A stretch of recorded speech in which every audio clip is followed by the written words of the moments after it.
Aí nisso veio o Macarrão pro Rio de Janeiro e começou a tomar conta das coisas dele. Então o Sérgio queria voltar pro Rio, o Macarrão fazer estudo pro Bruno pra não voltar. Sérgio, Jorge, hoje, qual é o seu maior desejo com relação a esse caso? Mostrar, apontar e desenterrar ela, pra mãe dela enterrar ela, ter um enterro digno pelo menos. Se não vai estar vivo, mas pelo menos enterrar a filha dela, que eu sei que vai ser monóculo dela depois de passar tanto tempo, ela tá enterrando a filha dela. O Bruno sabia que a Elisa ia ser assassinada? Não sabia. Qual era o desejo dela?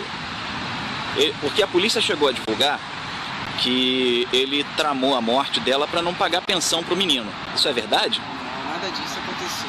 Macarrão, ela ligou pro Macarrão pedindo dinheiro, que queria que o Bruno levasse o dinheiro, mas aí o Macarrão falou que o Bruno podia, pai, tava secado, aí pegou, estressou com ela, aí ele pegou, pra ele levar o dinheiro, aconteceu esse negócio todo, de ele ter pegado arma, ele me chamado, sequestrando ela, e o que aconteceu, Você ganhou dinheiro para participar disso? Não.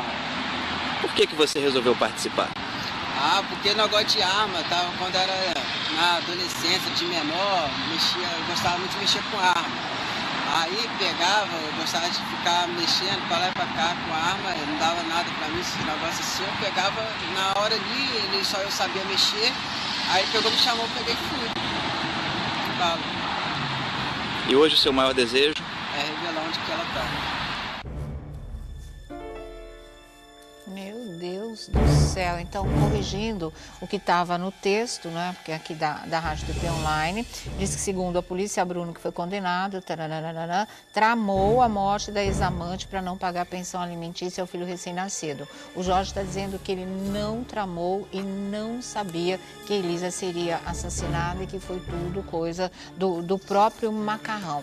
Até aí, então, a participação do Bruno seria ter sabido depois que ela tinha sido assassinada mesmo, e aí ele se calou, ele não falou e acabou sendo cúmplice dessa história na versão do Jorge, que pode não ter sido realmente apenas isso. Como o primo Sérgio, que seria testemunha, já acabou assassinado, ele falando agora também, não sei se ele continua correndo risco, apesar de muita gente envolvida nessa história já estar presa, mas tem braços de dentro da própria prisão. A gente nunca sabe o que pode acontecer. Doutora Eliana Passarelli. Olha, eu já, ou melhor, todos nós, né, já convivemos com essa história durante muito tempo. É um crime dos mais horrendos, quer dizer, agora eu fiquei mais chocada ainda em saber que a criança estava na cena do crime, presenciou tudo. Presenciou a mãe ser assassinada, a mãe ser dormiu enterrada. no carro, a mãe ser enterrada. Chega a ser, assim, mais do que tétrico, né? Eu acho de uma violência absoluta, né? Apesar da morte. É um filme de terror, realmente. Né? Ele confirma toda aquela cena tenebrosa que ele já havia descrito para o tio e que depois ele teve que desmentir várias vezes, mas ele confirma até a história da mão era verdadeira. Exatamente. E para mim fica assim, a única coisa digna, se existe alguma coisa digna nessa história, é exatamente o fato que ele está fazendo agora, de poder, né, dar à mãe, dar aos pais o corpo para essa moça ter um descanso merecido, né, eterno, porque um túmulo que esse filho possa visitar um dia, que possa ser uma referência, né, da mãe dele para ele mesmo. Gente, que horror. Jorge Lundão. Sônia, eu vou falar uma coisa para você. Eu não consigo, doutora Passarelli, ver nada de digno nesse rapaz. Não. Esse mas rapaz, ele está tendo um ato piedoso, pelo menos. Esse rapaz sempre foi manipulado, sempre a mesma história, é o tio, é a mesma rádio que ele vai dar depoimento. Esse rapaz deu um primeiro depoimento. Quando ele foi na justiça, ele mudou várias vezes. E o que mais me espanta, ele me conta a história e o que ele contou realmente aconteceu com Elisa Samúdio, porque isso ele contou lá atrás.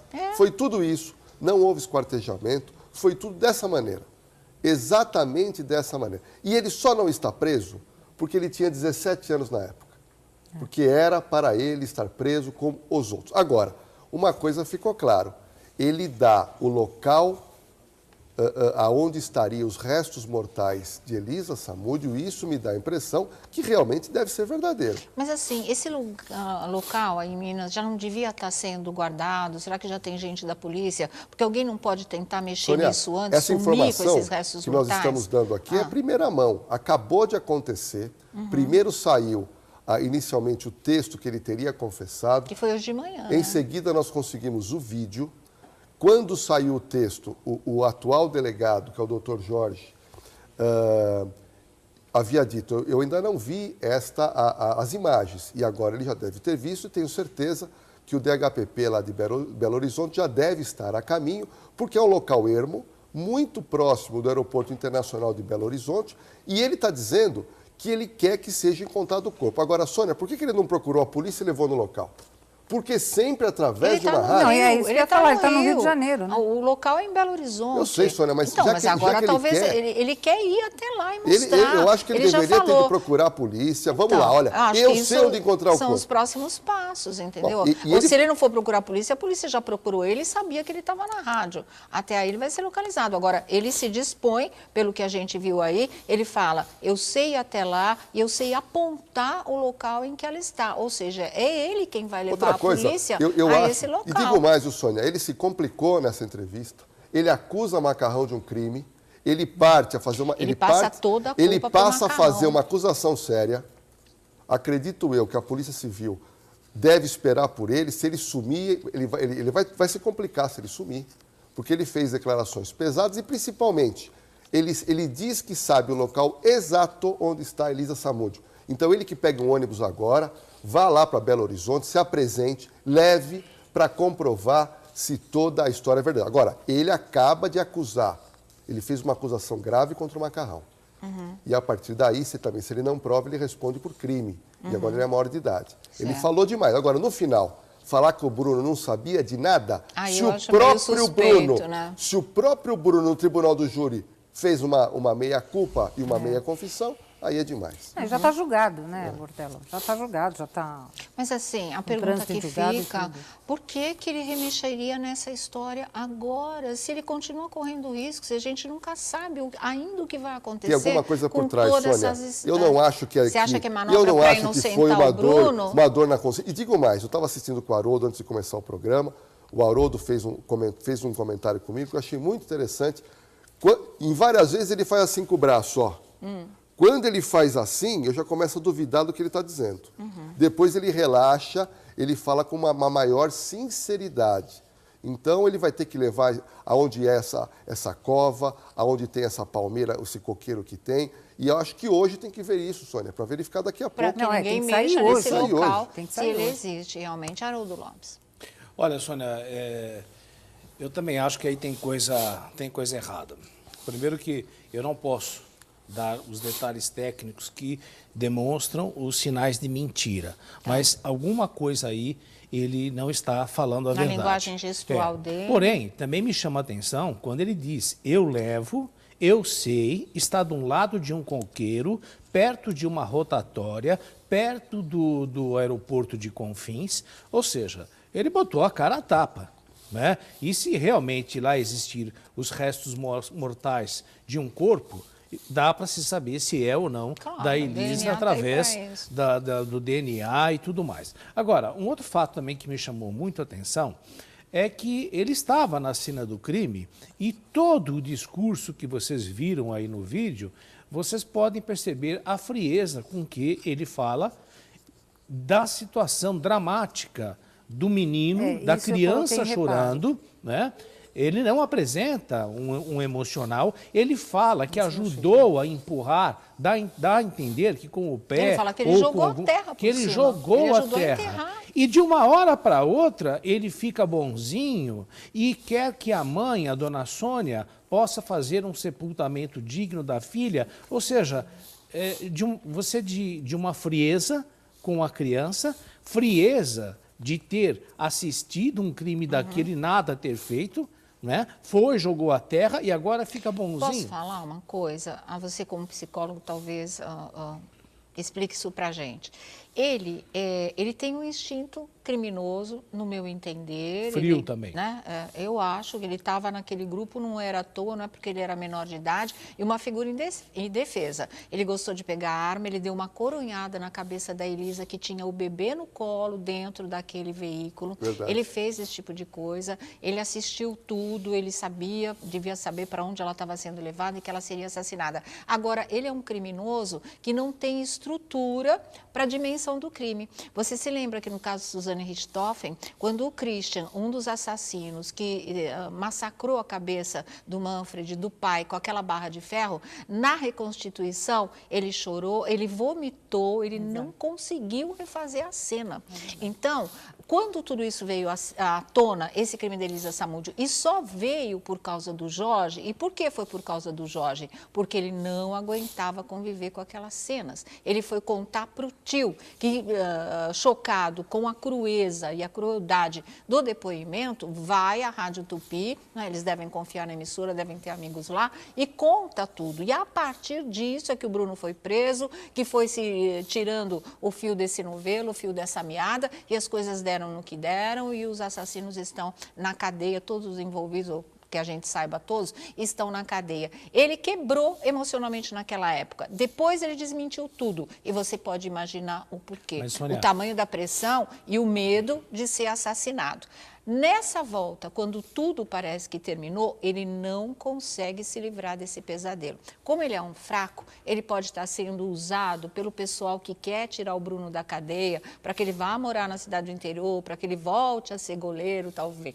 E talvez isso desenvolva de uma outra maneira, ele pode. Agora, acho que do jeito que ele tem medo de morrer, do jeito que ele foi pressionado na época, ele não estaria dando a cara dele a tapa só para defender o Bruno. Talvez ele não aguente mesmo, como ele está dizendo, conviver com isso. Ele queria fazer pelo menos uma coisa que fosse, que desse uma aliviada para ele, que é dizer onde é que a Elisa estava. Que nenhum dos criminosos nunca fez.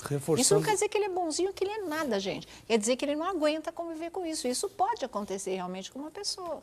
Reforçando o que você está dizendo, não sei se é possível mostrar só o comecinho da fala dele, em que você pode perceber que além dos braços cruzados, ele levanta ligeiramente o ombro, ou seja, como uma tentativa de afundar a cabeça. Isso é tipicamente de quem está com medo e que reforça o que você está dizendo. Agora, eu, na minha opinião, eu tenho um forte... eu acredito, sim, que dessa vez seja o corpo da Elisa, que vai aparecer. Mas também acredito que isso não está partindo, todo esse diálogo dele não está partindo dele de alguma coisa, como porque ele inocenta o Bruno. É uma Então, não, aí ele é que a coisa fica suspeita. E aí fica a minha pergunta, talvez para a doutora Passarelli e também para o Jorge Lordello, como é que fica a situação do Bruno daqui para frente, supondo que... E a dele mesmo, que agora se envolve completamente. Sim, mas de repente inocenta, porque o repórter ainda pergunta, o Bruno sabia disso? Não. Estou falando que o Jorge se envolve completamente, de novo, nesse crime, que ele já está visando. Ele se envolve, mas ele deixa o macarrão na cena do crime e inocenta o Bruno. Agora, eu pergunto aqui aos dois especialistas, se os restos mortais forem realmente, doutora Passarelli, de Elisa Samúdio, partimos de um pressuposto de que ele falou a verdade. Se ele falou a verdade, ele inocentou o Bruno. Como é que fica a situação do Bruno? Juridicamente não modifica em mais nada.